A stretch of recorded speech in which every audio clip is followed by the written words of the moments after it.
রেলগাড়ির কামরায় হঠাৎ দেখা। ভাবিনি সম্ভব হবে কোনোদিন।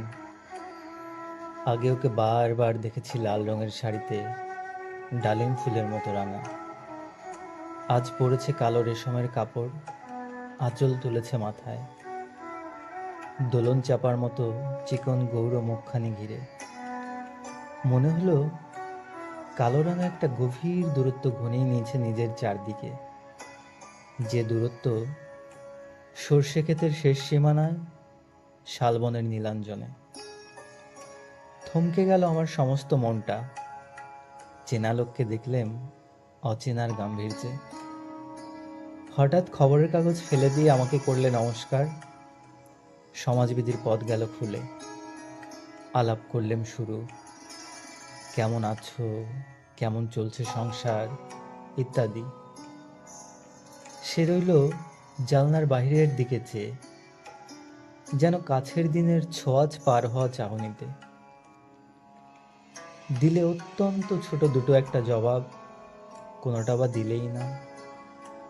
বুঝিয়ে দিলে হাতের অস্থিরতায় কেন এসব কথা। এর চেয়ে অনেক ভালো চুপ করে থাকা।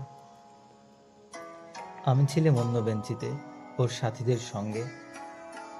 এক সময়ে আঙুল নেড়ে জানালে কাছে আসতে। মনে হলো কম সাহস নয়। বসলুম ওর এক বেঞ্চিতে। গাড়ির আওয়াজের আড়ালে বললে মৃদু স্বরে, কিছু মনে করো না, সময় কোথা সময় নষ্ট করবার।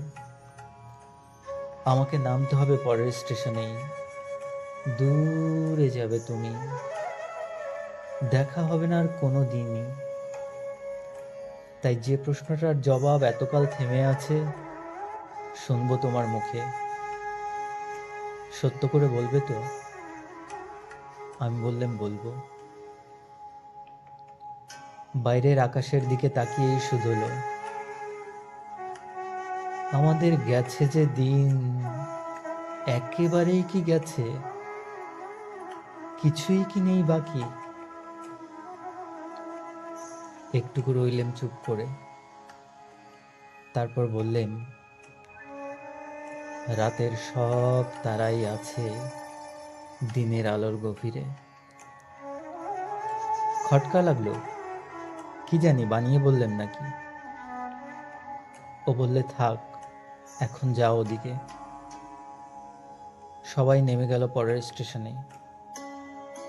আমি চললেম একা।